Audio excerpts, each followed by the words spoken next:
Perkenalkan, nama saya Septian Adi Wibowo, akrab dipanggil Adi, saat ini menjabat sebagai HSE, Manajer EPC dan OM Services. Saya tinggal di Depok, Jawa Barat bersama istri dan 3 orang anak.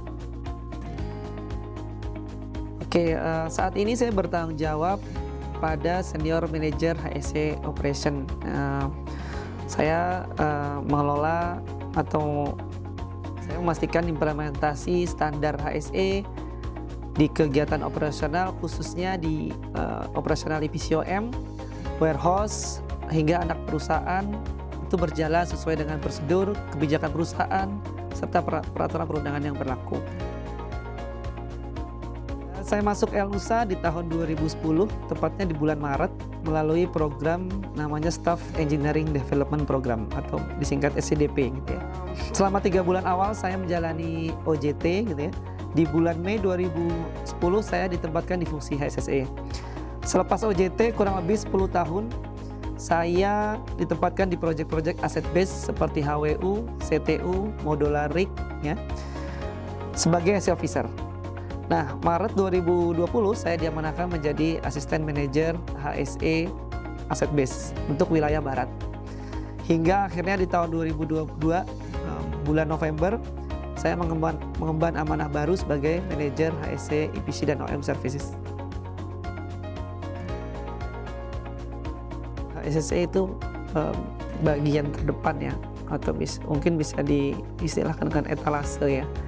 Kalau Elnusa ini kan perusahaan service yang bergerak di bidang oil and gas, yang mana kalau kita tahu bahwa oil and gas ini kan sifatnya kan beresiko tinggi ya, resiko tinggi. Orang lain atau user atau klien itu akan melihat portofolio suatu perusahaan ini mampu atau tidaknya mengelola risiko yang tinggi tadi, kegiatan risiko yang tinggi tadi. Dan disitulah peran HSSE gitu ya, untuk memastikan bahwa setiap kegiatan operasional itu aman dan lancar gitu ya. Sehingga semakin memberi keyakinan kepada user atau klien untuk tahu bahwa oh ini perusahaan yang benar-benar mengelola risikonya dengan baik, dibuktikan dengan performa HSSE yang bagus gitu. Tantangannya sendiri sebenarnya kita harus paham proses kegiatan aktivitasnya. Misalkan kegiatan operasional HWU, Hydraulic Workover Unit, itu seperti apa ya, mulai dari mobilisasi, rig up sampai selesai pekerjaan.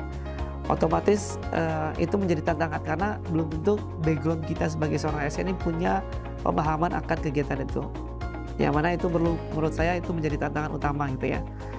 Karena nggak mungkin kita tahu aspek bahayanya kalau kita sendiri nggak tahu nih urutan kegiatannya itu seperti apa.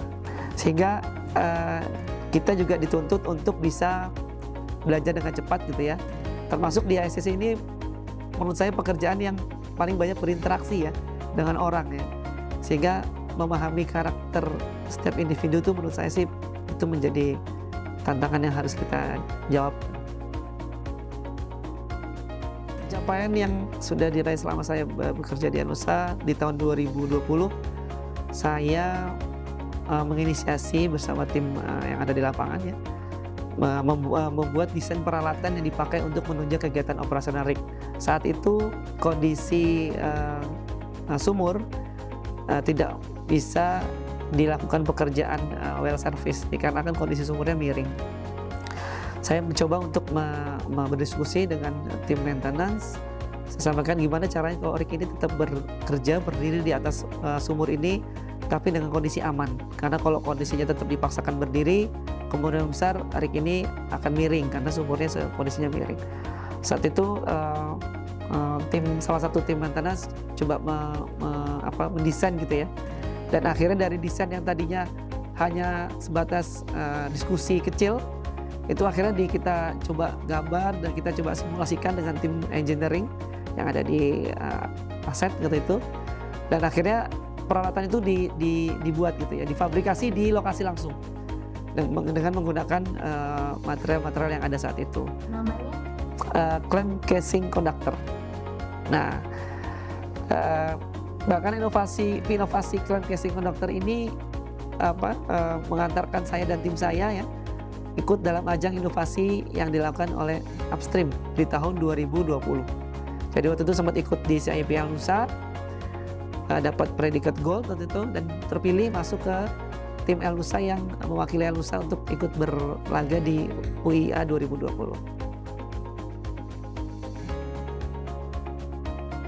Prosesnya sebenarnya itu ada seleksi yang dilakukan oleh tim panitianya mungkin ya. Jadi di 2023 bulan Juli akhir tuh saya dapat email gitu ya, dapat email berkaitan dengan program tadi Employee Excellence Award.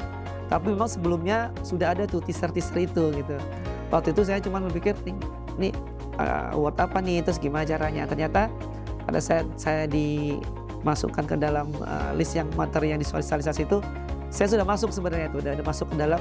Kurang lebih saya lihat di list emailnya itu ada sekitar 180-an lah orang yang masuk ke situ ya. Nah itu udah difilter memang dari beberapa kriteria. Ada derajat kesehatan itu maksimal di P3, kemudian penilaian SPK 3 tahun terakhir ya, kemudian penghargaan yang pernah didapat. Jadi ada saya singkat itu, tapi ada beberapa lagi sebenarnya. Yang mana itu sebenarnya akhirnya diinformasikan oleh tim panitia itu. Nah setelah itu ada seleksi administrasi segala macam. Ada sekitar separuhnya untuk ikut lagi ke step berikutnya, yaitu risalah. Jadi mengisi kayak mungkin risalah gitu, ada beberapa pertanyaan yang harus dijawab gitu ya. Dan setelah itu seleksinya baru di tahap akhir, interview dengan para VP, panelisnya dari VP.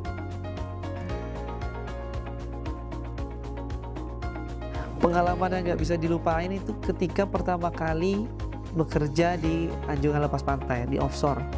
Karena saya cuma merasa ya dulu di offshore tuh kayak gimana sih gitu, karena pernah nonton film-film aja ya. Tapi belum pernah ngerasain, karena waktu itu saya baru lulus kuliah dan waktu itu habis selesai OJT langsung ditugaskan ke offshore. Waktu itu pertama kali, lokasi pertama saya di Ataka Chevron. Dulu waktu itu masih Chevron, sekarang udah PHKT ya. Saya ke sana dari Jakarta sampai di Balikpapan waktu itu sore hari. Kemudian saya mesti menginap semalam. Nah siangnya saya bertemu dengan teman-teman yang ada di sana, teman-teman operasional gitu ya. Kemudian sorenya, karena itu keberangkatan dari pelabuhan ke tempat lokasi kerjanya sore, jadi kita ada cek kelengkapan administrasi. Setelah dinyatakan kita valid, sehat gitu ya, ada cek tensi juga, kita mulai berangkat. Perjalanan ke sana kurang lebih 6-7 jam. Jadi cukup lama ya, sampai di lokasi itu tengah dini hari ya, sekitar jam 1:30. Jadi pengalaman yang sampai sekarang nggak bisa saya lupain tuh. Karena saya nanti di sana gimana, tidurnya gimana. Karena benar-benar sama sekali nggak ada brief tentang itu ya, tapi brief pekerjaannya apa yang dilakukan ada. Tapi kayak nanti saya sampai sana mesti tidur di mana, makannya gimana, terus di baju nyuci sendiri atau gimana, itu saya nggak kebayang tuh. Dan ada momen-momen di mana karena di sana lokasinya jauh dari darat, jadi sinyal handphone tuh nggak ada. Sinyal handphone nggak ada, dan kalau kita mau ngomongin keluarga gitu, mesti giliran kayak wartel gitu. Jadi model ke radio operator, kita gantian nih. Dibatasi 5 menit, nanti berganti. Kalau ditanya seperti itu, saya jawab suasana kekeluargaan di Nusa kali ya, yang bikin saya sampai sekarang masih di Nusa. Karena saya merasa bekerja di Nusa tidak hanya kita berinteraksi dengan teman kerja ataupun mungkin teman-teman di fungsi lain yang hanya sebatas pekerjaan aja, tapi kita bisa ngobrolin hobi gitu ya. Kadang-kadang mungkin ada kendala-kendala yang mesti ini kita bisa sharing ke teman-teman, dan tidak hanya melulu sebatas kerjaan ya, tapi di luar pekerjaan pun kita juga masih ada interaksi. Kesempatan Nusa, bekerja di Nusa tuh kita bisa belajar segala macam hal ya. Apalagi Nusa itu kan industrinya, proses bisnisnya kan dari hulu sampai hilir. Ya mungkin cara menyeimbangkan di kondisi sekarang agak berbeda dengan saya dulu. Kalau saya dulu karena kerjanya roster, 2 minggu on, 2 minggu off gitu ya. Selama 2 minggu on ya udah saya fokus kerja nih. Pada saat saya off 2 minggu, saya bisa main sama keluarga ya, anak istri, kemudian hobi juga saya salurkan gitu ya selama saya off. Tapi dengan kondisi saat ini kan saya mesti harus membagi, karena saya udah full day di kantor, Senin sampai Jumat gitu ya. Sehingga weekend itu adalah waktu yang full untuk saya habiskan bersama keluarga saya, sama istri dan 3 orang anak tadi. Untuk hobi biasanya saya sisipi di hari-hari kerja, karena hari Selasa atau hari Kamis biasanya itu ada tuh di Anusa sepak bola, basket juga ada. Jadi hobi bisa disalurkan di hari kerja selepas pulang kantor. Harapan kedepannya Anusa semakin sukses ya, makin besar lagi. Kalau dulu Anusa sampai sebelum akhirnya masuk ke dalam Pertamina Group itu sudah TBK, sekarang sudah masuk Pertamina Group, tentunya lebih banyak lagi orang yang akan kenal Anusa gitu ya. Kesadaran semua perwira Anusa terhadap aspek keselamatan itu meningkat. Better safe than sorry, lebih baik kita selamat daripada kita menyesal.